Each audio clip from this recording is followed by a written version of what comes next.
According to Luke Fox of Sportsnet, the Maple Leafs are likely done making moves this offseason, which means it's time to get into some offseason grading. What kind of Maple Leafs channel would I be if I didn't grade this offseason? Does that mean hockey season's back? Not quite.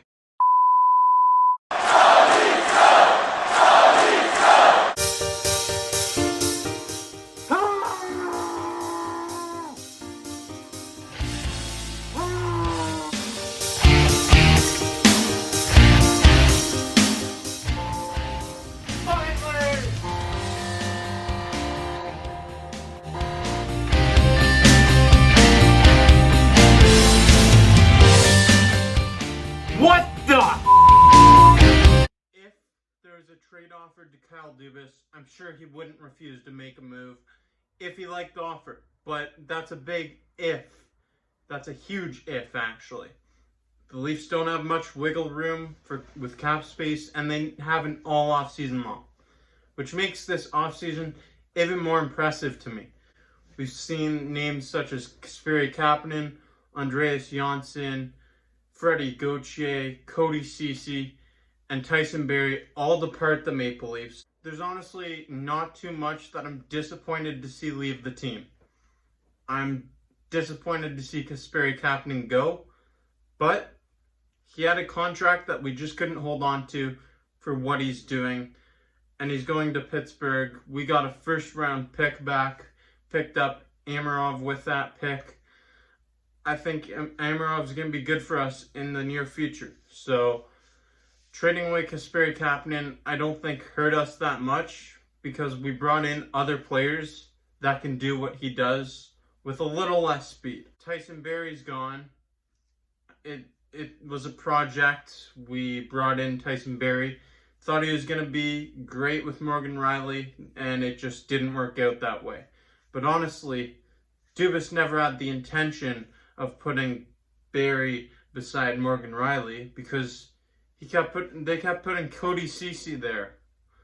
I don't understand that, but whatever. Tyson Barrie project did not work. Nazem Kadri's on the Colorado Avalanche because of it. That's history. Whatever. Andreas Johnsson went to the New Jersey Devils in a trade to clear up some cap space. We got Joey Anderson, a winger, in return. Anderson has since been locked up for 3 years on a two of those years are a two-way deal. And I like the trade.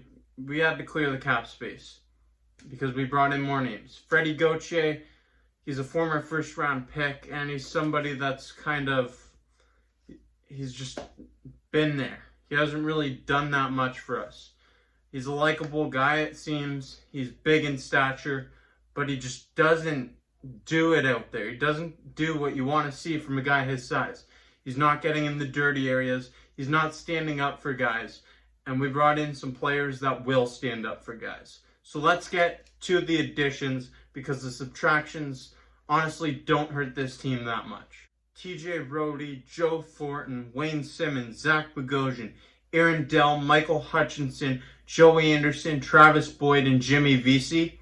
These 10 players all have a purpose for this team, and I see them all making contributions.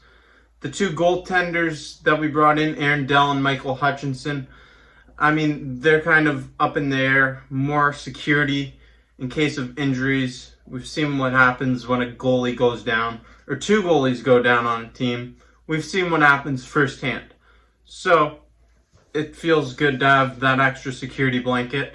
Michael Hutchinson, a lot of people question the signing, but he did win a playoff game for the Colorado Avalanche. That's enough about the goalies, though. Let's talk about up front what we did to get better.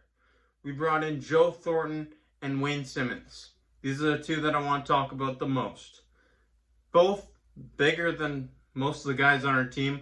Wayne Simmons is going to bring that veteran presence. He's won the Mark Messier Leadership Award because he's a leader on and off the ice, a great locker room guy, someone who chose to come to Toronto over Montreal for less money.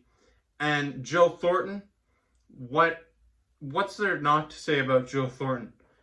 Nothing but positivity to say for Joe Thornton, a former Art Ross Trophy winner, the MVP of the league back in 2006. I know it was forever ago, over a decade ago, but Joe Thornton is going to have a huge impact on this team. He's over in Switzerland playing right now when he could be sitting at home resting. He wants to get better than he was last year. He wants to continue to have an impact in the NHL. Sure, his knees aren't what they were before, but he can still create a play. He can still put the puck in the net. Joe Thornton and Wayne Simmonds are both going to have big impacts on this team this year. Jimmy Vesey is someone who I expect to have a huge impact on this team. He could fit nicely into, honestly, a second or third line role on this team on the wing. In the 3 seasons prior to last year, he had 16 goals twice and 17 goals once. You put him on a Maple Leafs team, I see him easily getting 20 goals in a regular season with 82 games. Say we play a 48-game schedule, I'd say anywhere around the neighborhood of 10 to 15 goals is possible for Jimmy Vesey. Not only can Vesey score, but he is definitely going to be a commodity for this team on the penalty kill. An absolutely valuable signing that is flying under the radar all offseason long. Great pickup for the Maple Leafs. I expect him to be an impact player going forward. Now let's move things back to the blue line, where we all know this has been a problem for the team for years. We need to get stronger on the blue line. We needed to bring in a right-handed shot defenseman, which we did in Zach Bogosian. Bogosian, he played 20 games on the Stanley Cup winning Tampa Bay Lightning this year. Prior to this, he's had some bad luck.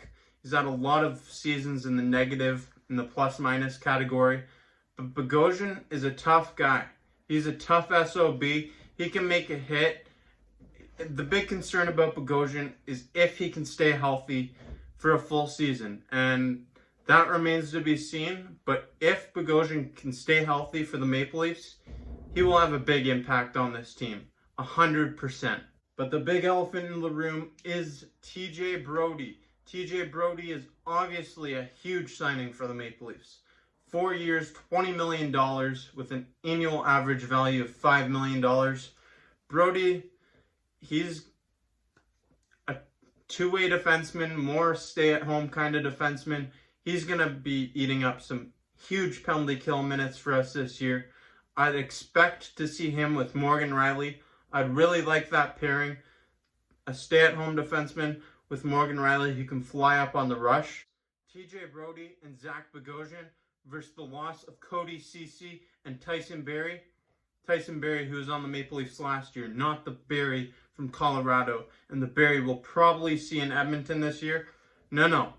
I'm talking about last year's Tyson Barrie.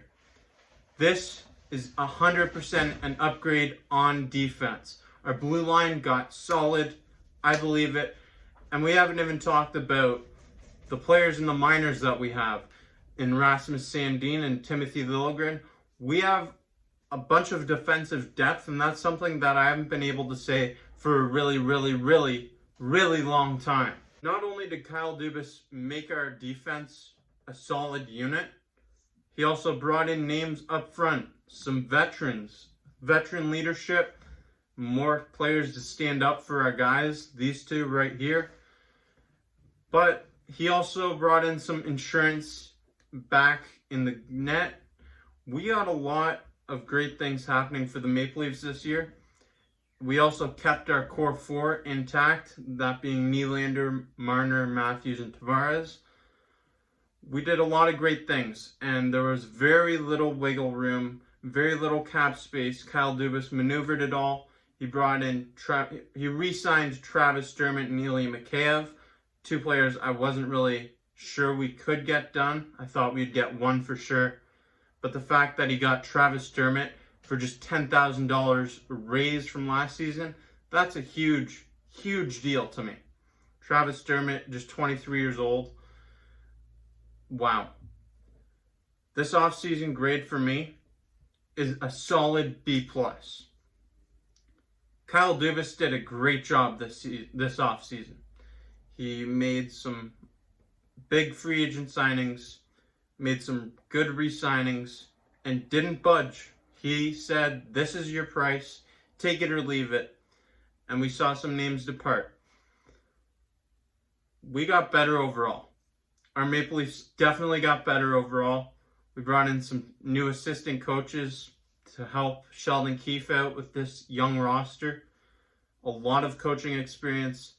The Maple Leafs had a great off season to me. I don't really know if we should be expecting any trades going forward. I would be surprised to see a big move done, but I wouldn't be 100% shocked to see a trade happen.